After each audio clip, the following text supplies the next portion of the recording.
hello, welcome back to my channel. ನಾನು ಬೃಂದ.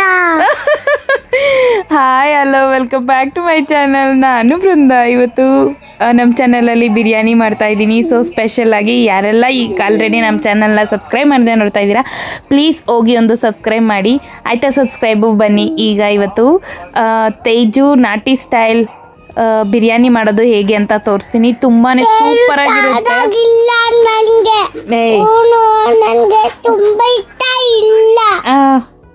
ತೇಜು ಅಂದ್ರೆ ಅವನೆಲ್ಲ ಮಗನೇ, ಇದು ತೇಜು ಬಿರಿಯಾನಿ. ನಮ್ಮ ಲಿಶಿಕನ್ ಫ್ರೆಂಡ್ ಒಬ್ಳು ತೇಜು ಇದ್ದಾನೆ. ಅವ್ನು ಕಂಡ್ರೆ ಲಿಶಿಕಂಗೆ ಇಷ್ಟ ಇಲ್ಲ ಅಂತೆ, ಅದಕ್ಕೆ ತೇಜು ಇಷ್ಟ ಇಲ್ಲ ಬಿರಿಯಾನಿ ಅಂತ ಹೇಳ್ತಿದ್ದಾಳೆ. ಇವಾಗ ಬಿರಿಯಾನಿ ಮಾಡೋದು ಹೇಗೆ ಅಂತ ಹೇಳ್ಕೊಡ್ತೀನಿ. ಸೊ ತೇಜು ನಾಟಿ ಸ್ಟೈಲ್ ಬಿರಿಯಾನಿ ಎಷ್ಟು ಸೂಪರಾಗಿ ಟೇಸ್ಟಾಗಿತ್ತು ಅಂದರೆ, ಇದು ಯಾವ ಹೊಸಪೇಟೆ ಬಿರಿಯಾನಿಗಿನ್ನೂ ಏನು ಕಮ್ಮಿ ಇರಲಿಲ್ಲ. ಇನ್ನು ಸೂಪರಾಗಿತ್ತು. ಈ ಒಂದು ಬಿರಿಯಾನಿನ ನೀವು ಕೂಡ ಮನೇಲಿ ಟ್ರೈ ಮಾಡಿ. ಇದ್ರ ಜೊತೆ ಕಬಾಬ್ ಕೂಡ ಮಾಡಿದೆ. ಸೊ ಎರಡೂ ಸರ್ವ್ ಮಾಡ್ಕೊಂಡು ತಿಂತಾಯಿದ್ರೆ, ಅದ್ರ ಜೊತೆಗೆ ಸ್ವಲ್ಪ ಮೊಸರು ಹಾಕ್ಕೊಂಡು ತಿಂತಾಯಿದ್ರೆ ಅಂದರೆ ಬಿರಿಯಾನಿ ಮಾತ್ರ ತುಂಬಾ ಸೂಪರಾಗಿರ್ತಿತ್ತು. ಸೊ ಬನ್ನಿ ಇವತ್ತು ಇದನ್ನು ಹೇಗೆ ಮಾಡೋದು ಅಂತ ನೋಡೋಣ. ಹಾಗೆ ನೀವು ಕೂಡ ಮನೇಲಿ ಟ್ರೈ ಮಾಡಿ ಹೇಗೆ ಬಂತು ಅಂತ ನನಗೆ ಕಮೆಂಟ್ ಮಾಡಿ ತಿಳಿಸಿ. ಬನ್ನಿ ಈಗ ಈ ವಿಡಿಯೋನ ಸ್ಟಾರ್ಟ್ ಮಾಡೋಣ.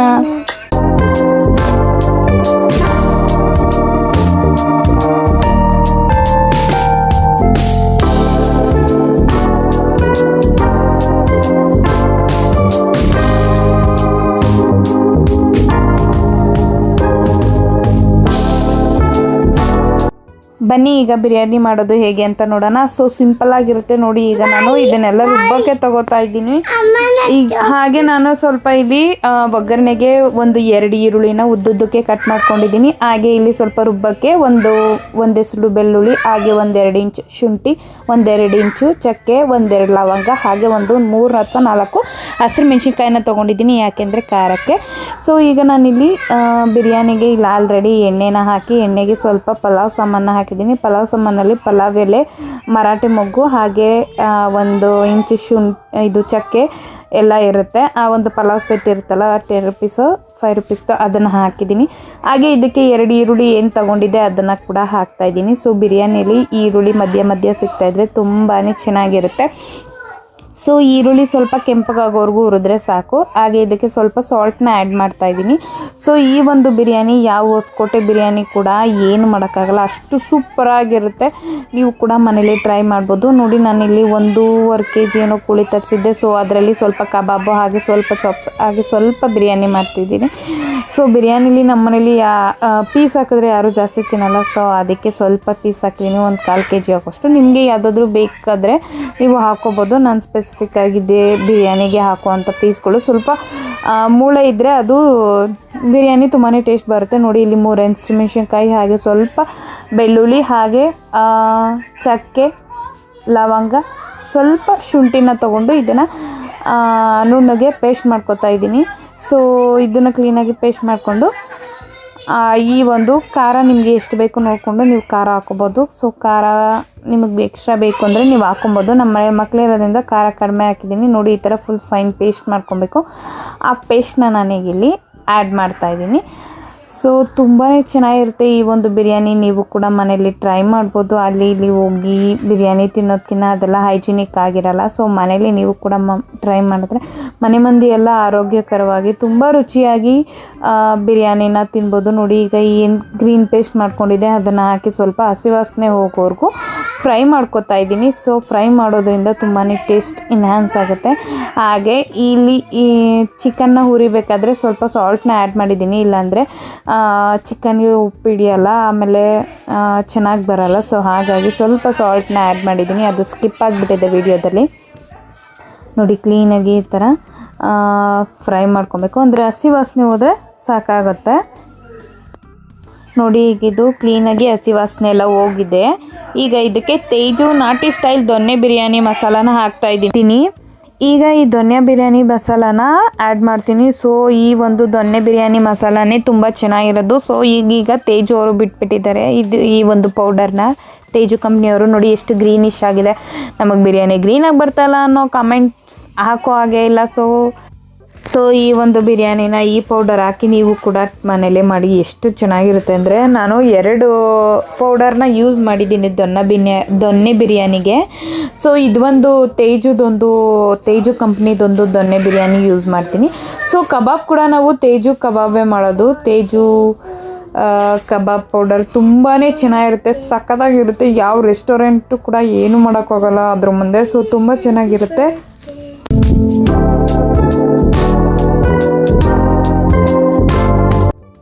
ಹಾಗೆ ಏನು ಅಂದರೆ ಈಗ ಇಲ್ಲಿ ನಾನು ಸ್ವಲ್ಪ ಕೊತ್ತಂಬರಿ ಪುದೀನಾನ ಆ್ಯಡ್ ಮಾಡಿದ್ದೀನಿ, ಕಟ್ ಮಾಡಿಬಿಟ್ಟು ಹಾಕಿದ್ದೀನಿ. ಸೊ ಆ ಕಟ್ ಮಾಡಿ ಹಾಕೋದ್ರಿಂದ ಟೇಸ್ಟು ಡಬಲ್ ಆಗುತ್ತೆ. ಪೇಸ್ಟ್ ಕೂಡ ಹಾಕ್ಬೋದು, ಪೇಸ್ಟ್ ಹಾಕಿದ್ರೆ ಅಷ್ಟು ಚೆನ್ನಾಗಿರಲ್ಲ. ಸೊ ಕಟ್ ಮಾಡಿಬಿಟ್ಟು ಹಾಕಿ ಟೇಸ್ಟ್ ನೋಡಿ ಎಷ್ಟು ಸೂಪರಾಗಿರುತ್ತೆ ಅಂತಾರೆ, ನೀವೇ ಫಿದಾಗೋಯ್ತೀರ, ತುಂಬ ಚೆನ್ನಾಗಿರುತ್ತೆ. ಸೊ ಈ ಒಂದು ಪೌಡ್ರಲ್ಲಿ ನಾನು ಹೇಳ್ದಂಗೆ ನಿಮಗೆ ಈ ದೊನ್ನೆ ಬಿರಿಯಾನಿ ಪೌಡ್ರನ್ನ ನಾನು 2 ಕಂಪ್ನಿದು ಯೂಸ್ ಮಾಡಿದ್ದೀನಿ. ಸೊ ಇದು ತೇಜು ಕಂಪ್ನಿ ಒಂದು, ಹಾಗೆ ನಾನು ಇನ್ನು ಒಂದು ಕಂಪ್ನಿದು ಯೂಸ್ ಮಾಡಿದ್ದೀನಿ, ಅಂದರೆ ನನ್ನ ಚಾನಲಲ್ಲೇ ಹಾಕಿದ್ದೀನಿ. ಸೊ ಅದು ವೇದಾಂತ್ ದೊನ್ನೆ ಬಿರಿಯಾನಿ ಮಸಾಲ. ಸೊ ಅದು ಕೂಡ ಸಖತ್ತಾಗಿರುತ್ತೆ. ನಾನು 2 ಕೂಡ ಟೇಸ್ಟ್ ಮಾಡಿದ್ದೀನಿ, ತುಂಬ ಚೆನ್ನಾಗಿದೆ. ಸೊ ನೀವು ಕೂಡ ಅದನ್ನು ಯೂಸ್ ಮಾಡ್ಬೋದು, ಇದನ್ನು ಯೂಸ್ ಮಾಡ್ಬೋದು. ಸೊ ಈಗೆಲ್ಲ ಸ್ವಲ್ಪ ಪೌಡರ್ನ ಸ್ವಲ್ಪ ಇನ್ನೂ ಚೆನ್ನಾಗಿ ಬಿಟ್ಟಿದ್ದಾರೆ. ಸೊ ಈ ಬ್ಯಾಚುಲರ್ಸ್ ಎಲ್ಲ ಇರ್ತಾರಲ್ಲ, ಸೊ ಅವರು ರುಚಿಯಾಗಿ ಮಾಡ್ಕೊಂಡು ತಿನ್ನಲಿ ಅಂತ ಸಖತ್ತಾಗಿರುತ್ತೆ. ನೋಡಿ ಈಗ ನಾನು ಇಲ್ಲಿ ರೈಸ್ ತೊಗೊಂಡಿದ್ದೀನಿ. ಸೊ ರೈಸ್ 2 ಕಪ್ ರೈಸ್ ತೊಗೊಂಡಿದ್ದೀನಿ, ಅಂದರೆ 250 ಗ್ರಾಮ್ ಆಗುವಷ್ಟು 250 ಆರ್ 500 ಗ್ರಾಮ್ ಆಗುವಷ್ಟು ರೈಸ್ ತೊಗೊಂಡಿದ್ದೀನಿ. ಸೊ 2 ಕಪ್ ರೈಸ್ಗೆ 4 ಕಪ್ಪು ವಾಟರ್ನ ಆ್ಯಡ್ ಮಾಡ್ತೀನಿ. ಸೊ ಈ ಬಿರಿಯಾನಿಗೆ ಇಲ್ಲಿ ಒಂದು ಅರ್ಧ ಕಪ್ ಆಗೋಷ್ಟು ಮೊಸರನ್ನ ಆ್ಯಡ್ ಮಾಡ್ತಾಯಿದ್ದೀನಿ. ಸೊ ಮೊಸರು ಹಾಕೋದ್ರಿಂದ ಬಿರಿಯಾನಿ ಸಕ್ಕತ್ತಾಗಿ ಬರುತ್ತೆ. ನಾನು ಆಲ್ರೆಡಿ ನಿಮಗೆ ನನ್ನ ಚಾನಲಲ್ಲಿ ಬಿರಿಯಾನಿ ರೆಸಿಪಿನ ಹಾಕಿದ್ದೀನಿ. ಸೊ ಅದನ್ನ ಐ ಕಾರ್ಡಲ್ಲಿ ಕೂಡ ಕೊಡ್ತೀನಿ, ಹಾಗೆ ನಾನು ಲಾಸ್ಟಲ್ಲಿ ವಿಡಿಯೋ ಎಂಡಲ್ಲಿ ಕೂಡ ಇದು ಹಾಕಿರ್ತೀನಿ, ಅಂದರೆ ವೀಡಿಯೋಸ್ ಹಾಕಿರ್ತೀನಿ. ಸೊ ಆ ಥರ ಕೂಡ ಮಾಡ್ಬೋದು, ಈ ಥರ ಕೂಡ ಮಾಡ್ಬೋದು. ಬಟ್ ಬಿರಿಯಾನಿಗೆ ಮೊಸರು ಹಾಕಿದ್ರೆ ಮಾತ್ರ ಎಕ್ಸಲೆಂಟಾಗಿ ಬರುತ್ತೆ, ಟೇಸ್ಟ್ ಮಾತ್ರ ಡಬಲ್ ಆಗಿರುತ್ತೆ, ತುಂಬಾ ಚೆನ್ನಾಗಿರುತ್ತೆ. ಸೊ ನೋಡಿ ಈಗ ನಾನು ಅಕ್ಕಿನ ಕ್ಲೀನಾಗೆಲ್ಲ ಹುರಿದಾದ್ಮೇಲೆ ಸ್ವಲ್ಪ ಅರ್ಧ ಕಪ್ ಮೊಸರು ಹಾಕ್ಬಿಟ್ಟು ಈಗ ಅಕ್ಕಿಗೆ ನೀರು ಎಷ್ಟು ಬೇಕು ನೋಡಿಕೊಂಡು, ಸೊ 2 ಕಪ್ ಅಕ್ಕಿಗೆ 4 ಕಪ್ ನೀರನ್ನ ಆ್ಯಡ್ ಮಾಡಿದ್ದೀನಿ. ಸೊ ಅದೆಲ್ಲ ಆದಮೇಲೆ ಕ್ಲೀನಾಗಿ ಈ ಥರ ಮಸಾಲೆನ ಕ್ಲೀನಾಗಿ ಅನ್ನಕ್ಕೆ ಮಿಕ್ಸ್ ಆಗೋ ಥರ ಕ್ಲೀನಾಗಿ ತಿರುಗಿಸ್ಬೇಕು. ಅದಾದಮೇಲೆ ನಿಮಗೆ ಸ್ವಲ್ಪ ಈಗ ಈ ಒಂದು ಹಂತದಲ್ಲಿ ನಾನು 2 ಟೊಮೊಟೊನ ಆ್ಯಡ್ ಮಾಡಿದ್ದೀನಿ. ಅಕಸ್ಮಾತ್ ಏನಾದರೂ ಖಾರ ಸಾಲ್ಟ್ ಏನಾದರೂ ಜಾಸ್ತಿ ಆಗಿದೆ ಅದು ಕ್ಲೀನಾಗಿ ಇಟ್ಕೊಳ್ಳಿ ಅಂತ. ಅದಾದಮೇಲೆ 2 ವಿಷಲ್ ಕೂಗಿಸ್ಕೊಂಡ್ರೆ ಸಾಕು, ಅಷ್ಟೊತ್ತಿಗೆ ನಮಗೆ ತೇಜು ದೊನ್ನೆ ಬಿರಿಯಾನಿ ರೆಡಿ ಆಗುತ್ತೆ. ಸೊ ಇದನ್ನು ಈಗ ಸವಿಯೋಣ, ಹೇಗಿತ್ತು ಅಂತ ನಾನು ನಿಮಗೆ ಅಂದರೆ ನಿಮಗೆ ಹೇಳ್ತೀನಿ ಬನ್ನಿ. ಸೂಪರಾಗಿರುತ್ತೆ, ಟೇಸ್ಟ್ ಮಾತ್ರ, ಸ್ಮೆಲ್ ಮಾತ್ರ ಸಖತ್ತಾಗಿತ್ತು ಸ್ಮೆಲ್ಲು. ಹಾಗೆ ಇದ್ರ ಜೊತೆ ಮೊಸರು ಹಾಕ್ಕೊಂಡು ಸ್ವಲ್ಪ ಮೊಟ್ಟೆ ಇಟ್ಕೊಂಡು ಹಾಗೆ ಸ್ವಲ್ಪ ಕಬಾಬ್ ಹಾಕ್ಕೊಂಡು ತಿಂತಾಯಿದ್ರೆ ಸಖತ್ತಾಗಿರುತ್ತೆ. ಆ್ಯಕ್ಚುಲಿ ಇದು 2 ವೀಕ್ಸ್ ಹಿಂದಿನ ವಿಡಿಯೋ ಇದು ಆ್ಯಕ್ಚುಲಿ, ಯಾಕೆಂದರೆ ಈಗೆಲ್ಲ ಇದಲ್ವ ಕಾರ್ತಿಕ. ಸೊ ಕಾರ್ತಿಕದಲ್ಲಿ ನಾವು ತಿನ್ನಲ್ಲ, ಹಾಗಾಗಿ ಈ ವಿಡಿಯೋ ಹೆಂಗಪ್ಪ ಬಿಡೋದು, ಇದಕ್ಕೆ ಕಮೆಂಟ್ ಅಂದರೆ ನಾನು ಇದಕ್ಕೆ ವಾಯ್ಸ್ ಮಾಡ್ತಾಯಿದ್ರೆ ಅದು ತಿನ್ನಬೇಕು ಅನಿಸುತ್ತೆ. ಬಟ್ ಏನೋ ಅದಕ್ಕೆ ಮಾಡೋದು ಬೇಡ ಅಂತ ಸುಮ್ಮನಾಗ್ಬಿಟ್ಟಿದೆ. ಬಟ್ ಸ್ಟಾರ್ಟ್ ಮಾಡೋಣ ಅಂತ ನನಗೇನು ಹಂಗೆ ಅನಿಸ್ಲಿಲ್ಲ. ಬಟ್ ತುಂಬಾ ಚೆನ್ನಾಗಿತ್ತು, ಬಿರಿಯಾನಿ ಮಾತ್ರ ಸಖತ್ತಾಗಿತ್ತು.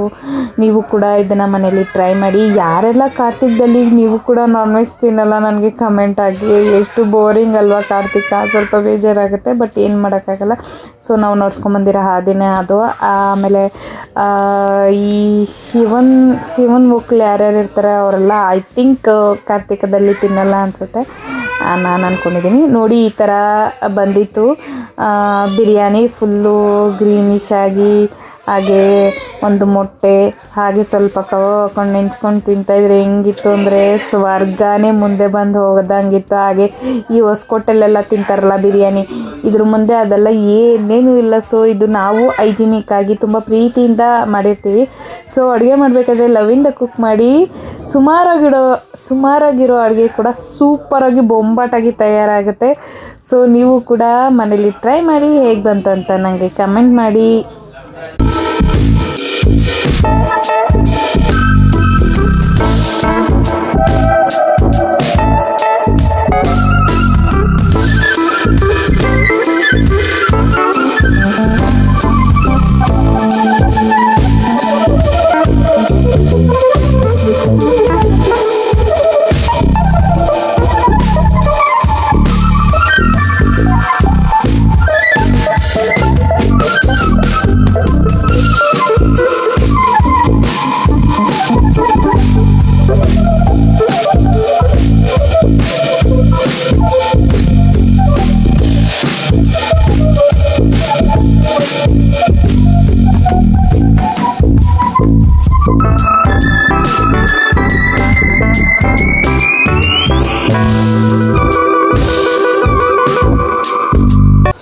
ಇವತ್ತಿನ ತೇಜು ದೊನ್ನೆ ಬಿರಿಯಾನಿ ಈ ಥರ ಇತ್ತು. ಯಾರಿಗೆಲ್ಲ ಇಷ್ಟ ಆಯಿತು ಪ್ಲೀಸ್ ಕಮೆಂಟ್ ಮಾಡಿ. ಹಾಗೆ ಈ ವಿಡಿಯೋನ ಯಾರೆಲ್ಲ ಫುಲ್ಲು ನೋಡ್ತಾ ಇದ್ದೀರಾ, ಈಗ ಆಲ್ರೆಡಿ ಯಾರೆಲ್ಲ ಸಬ್ಸ್ಕ್ರೈಬ್ ಮಾಡ್ದೆ ನೋಡ್ತಾ ಇದ್ದೀರಾ ಪ್ಲೀಸ್ ಹಾಗೆ ಒಂದು ಸಬ್ಸ್ಕ್ರೈಬ್ ಬಟನ್ನ ಕ್ಲಿಕ್ ಮಾಡಿ. ಹಾಗೆ ಅದ್ರ ಪಕ್ಕ ಬೆಲ್ ಐಕಾನ್ ಕೂಡ ಇದೆ, ಅದನ್ನು ಕೂಡ ಕ್ಲಿಕ್ ಮಾಡಿ. ಸೊ ನಾನು ಬಿಡೋ ಹೊಸ ವೀಡಿಯೋಸ್ಗಳು ನಿಮಗೆ ನೋಟಿಫಿಕೇಷನ್ ರೂಪದಲ್ಲಿ ಬರುತ್ತೆ. ಆವಾಗ ನೀವು ಫಸ್ಟ್ ಹೋಗಿ ನೋಡ್ಬೋದು. ಇಲ್ಲಾಂದರೆ ಏನಾದರೂ ವೀಡಿಯೋ ಮಿಸ್ ಆಗಿಬಿಟ್ರೆ ನಿಮಗೆ ಒಂದು ವೀಡಿಯೋನೂ ತುಂಬ ಇಂಪಾರ್ಟೆಂಟ್ ಇರುತ್ತೆ. ಸೊ ಈ ಥರ ಒಂದು ಬಿರಿಯಾನಿ ಮಾಡೋದು ತುಂಬಾ ಈಸಿಯಾಗಿರುತ್ತೆ. ನೀವು ಕೂಡ ಮನೇಲಿ ಟ್ರೈ ಮಾಡಿ. ಇದು ಎಲ್ರಿಗೂ ಈಸಿಯಾಗಿ ಸಿಗುವಂಥ ತೇಜು ದೊನ್ನೆ ಬಿರಿಯಾನಿ ಮಸಾಲ. ಸೊ ನಾನೇನು ಹೆವಿ ಕಾಸ್ಟ್ಲಿ ಹೇಳಿಲ್ಲ, ಜಸ್ಟ್ 12 ರೂಪೀಸ್ ಅಷ್ಟೇ. ಇಷ್ಟ ಆದರೆ ಲೈಕ್ ಮಾಡಿ, ಶೇರ್ ಮಾಡಿ, ಸಬ್ಸ್ಕ್ರೈಬ್ ಮಾಡಿ. ಹಾಗೆ ಸಪೋರ್ಟ್ ಮಾಡ್ತಾನೆ ಇರಿ. ಈಗ ಆಲ್ರೆಡಿ ನನಗೆ 1000 ಸಬ್ಸ್ಕ್ರೈಬರ್ ಆಗಿದ್ದಾರೆ. Thank you so much.